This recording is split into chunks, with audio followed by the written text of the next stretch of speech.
मालिका विश्वातलं करिअर कधी सुरू झालं आणि कसं? आई कुठे काय काय करते आणि विशाखा चेंज्ड एव्हरीथिंग तुझ्यासाठी.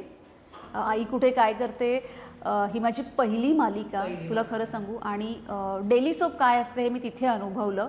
आणि ते सुद्धा असंच मला 1-1.5 वर्षांपूर्वी की काहीतरी मी हिंदीसाठी ऑडिशन दिली होती आणि त्यांनी मला परत कॉल केला, अभिषेक म्हणून आहे आणि लाईक आपण म्हणतो ऑडिशन देतो आणि काय होणार आहे, म्हणजे माझं असं तेव्हा एवढं काही हे नव्हतं. ते म्हटलं ठीक आहे. त्यांनी परत फोन केला आणि तुला खोटं वाटेल मी पहिलं मला जे दिलं होतं ते संजनाचं कॅरेक्टर साठी ऑडिशनचा पॅच दिला होता. म्हणजे आता जेव्हा सिरियल बघितल्यावर मी बघते की आमच्या आधीची संजना होती किंवा रुपालीने, त्यांनी ते कॅरेक्टर इतकं गोड केलं. म्हटलं हे नसतं जमलं मला. त्यांनी किती खूप छान केलं ते. आणि तेव्हाही ऑडिशन्स देऊन आले आणि फोन आला मीटिंगला या किंवा गोष्टी फायनलाइज होत गेल्या आणि मला विश्वास होत नव्हता की खरंच मला बोलवलं आहे. आणि मी डेली सोप करते आणि आई कुठे काय करते हिने हिस्ट्री केली. म्हणजे अजूनही कुठेही गेलं तरी विशाखा ह्याच नावाने ओळखतात. मला खूप ओळख दिली विशाखाने.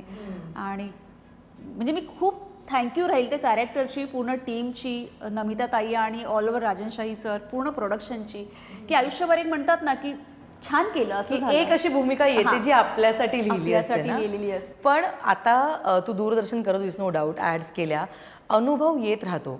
पण टेलिव्हिजन अगेन तो कॅमेरा, त्या मोठ्या मोठ्या स्क्रिप्ट, ते डायलॉग्स आणि आई कुठे काय करते ही मालिका जरी मध्ये मध्ये खेळकर वाटत असली तरी अक्षरशः इमोशन्सचा कस होता. रोलर कोस्टर होती ती मालिका. खूप इमोशनल सीन्स होते तुमच्या सगळ्यांच्या वाट्याला. त्याच्यासाठी तू स्वतःला कसं प्रिपेअर केलं होतंस? कारण ना आपण जेव्हा नवखे असतो ना तेव्हा परफॉर्मन्स प्रेशर खूप असतं. एवढे मोठे कलाकार आहेत आजूबाजूला, त्यांच्यासमोर अगदी अनिरुद्धची बहीणच आता हे परफॉर्म करायचं, तर होतं परफॉर्मन्स प्रेशर? काय प्रिपरेशन होतं? हो, परफॉर्मन्स प्रेशर तर होतं. म्हणजे कॅमेऱ्याची भीती म्हणजे माझी ही जी सुरुवात दूरदर्शनवर झाली आणि जे लाईव्हच्या वेळेला आम्हाला प्रेशर असतं, कारण लाईव्हचा तर माझा खूपच भन्नाट अनुभव होता. म्हणजे माझा पहिलं हे लाईव्ह प्रोग्रॅम आणि माझा इयरफोन बंद पडला. म्हणजे मला जे प्रोड्युसर कमांड्स येतात ना, तो इयरफोनच बंद पडला लाईव्हमध्ये. आणि समोर उमा भेंडे, उमेश भेंडे म्हणजे मोठे आर्टिस्ट माझ्यासमोर, पहिलाच त्यांच्या म्हणजे आर्टिस्टच.